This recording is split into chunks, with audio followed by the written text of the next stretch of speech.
Alright, so modelling charge and current in a damped system. This time we're going to do an example.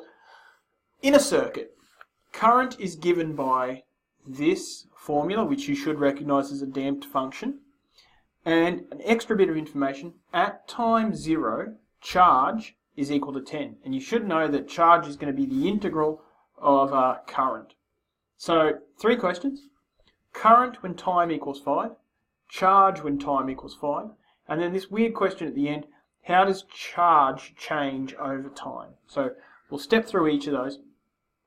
Part A, really easy. Current is given by this formula. Find the current when time equals 5. So all we need to do is sub in time equals 5 into that formula and find a number. So, I don't know, pause it, get a calculator out, stick 5 in here and here, tell me what the answer is. Alright, so putting in 5 here and 5 here, we get negative 2e to the negative 0.1 times 5 cos 5 pi, or pi times 5. Now, if you don't have a calculator, you should be able to figure out that cos 5 pi is 2.5 rotations around the circle, and it's going to be negative 1. So it's this times negative 1, which is just 2e to the negative 0.5. Or, if you do have a calculator, you can just type it straight in there and get an approximate answer of 1.21. So finding current, if you're given the current formula, is pretty straightforward. This next one is close to impossible. Alright, so that was the first one. I've rubbed it all out because we're going to need a lot of space. The next one is charge when time equals 5. So if I want to know the charge, then charge is going to be equal to the integral of current, which is going to be negative 2e to the negative 0.1 t cos pi t. Okay, with respect to t. Don't forget that bit. So we're going to have to integrate that. Now that's an integration by parts because we've got a function multiplied by another function.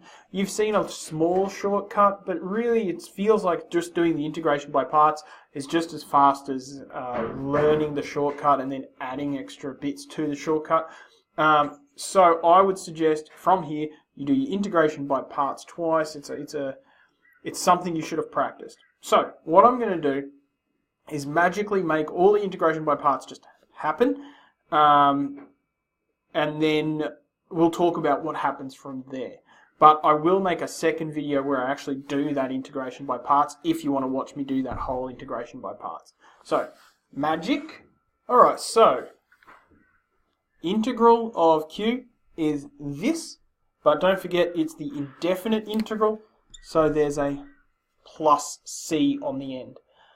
Okay, now, again, reiterating, there's about 12 lines of working between this step and this step. So just in between here and here, I've just done a bit of magic. So please don't think that you can just jump from this line to this line somehow.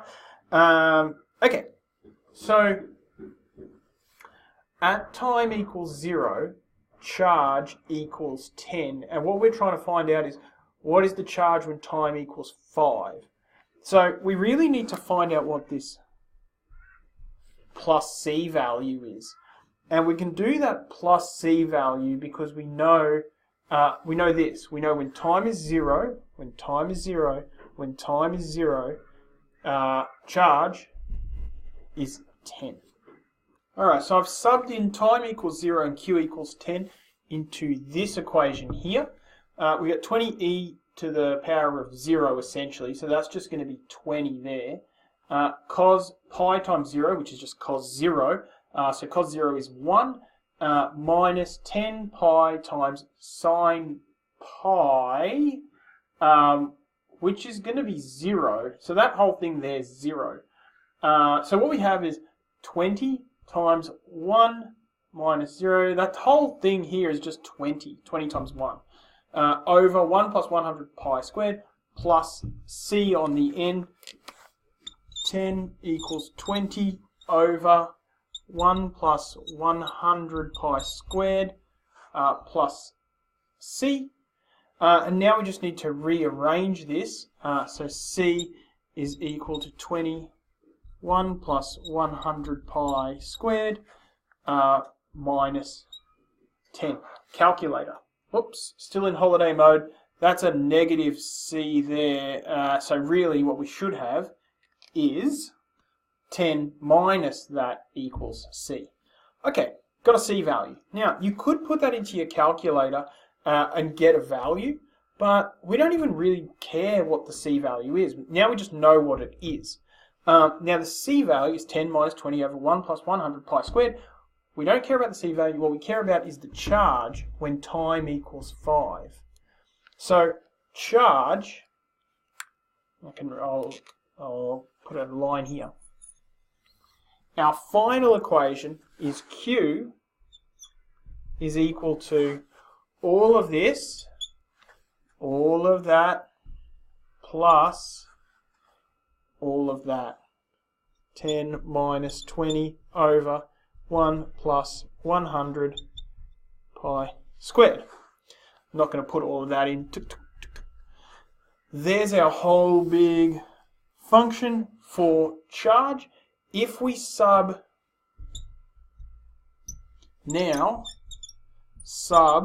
t equals 5 into charge formula. Now I just need to put 5 in here, here, here. That's it. I just need to put 5 here, here, and here. Add on our c value, and I'll have our charge when time equals 5. Alright, so that finishes it up by subbing 5 into this long formula, which I'm not writing out because I'm a bit lazy. Q is equal to 9.97. That's the charge when time is equal to 5. Really the last part of this question now is, how does charge change over time? Now the wording of that question is really, really ambiguous. I've pulled it from your textbook, but this is what they're asking for in your textbook. Alright, so it turns out I had to write the whole thing out anyway. So our charge is equal to all of this whole function here, stopping there. That was our function. Here's our plus c. Now it says, how does charge change over time? Alright, so the way they sort of want you to look at this is, where does the charge end up? So the limit of Q, not Q, the limit as time approaches infinity. Because remember, our charge is sort of going to bounce up and down until it evens out. So what's the limit of our charge as time approaches infinity? Now, a bunch of questions you've done in the past have had like they even out at 0. But because of this plus c, it's not going to even out at 0. It's going to even out somewhere else. So in order for us to calculate this, we need to sub in incredibly large numbers and see what pops out. So thankfully that's made really, really easy for us, because if I sub in a gajillion here, I'll have 20 times e to the power of negative a gajillion. And if you multiply something by a very large negative number, eventually you're just going to end up at 0, or very, very close to 0. So the limit as time approaches infinity of all of this, because all of this is being multiplied by that bit here, is 0.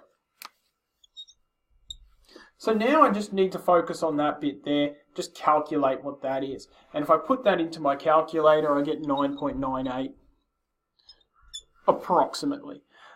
So this charge is going to oscillate really quickly, and then it's going to end up at 9.98 units of charge.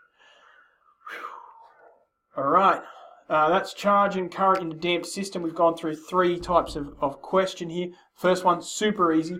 Second one, complicated, made more complicated by the fact you're going to have to do integration by parts.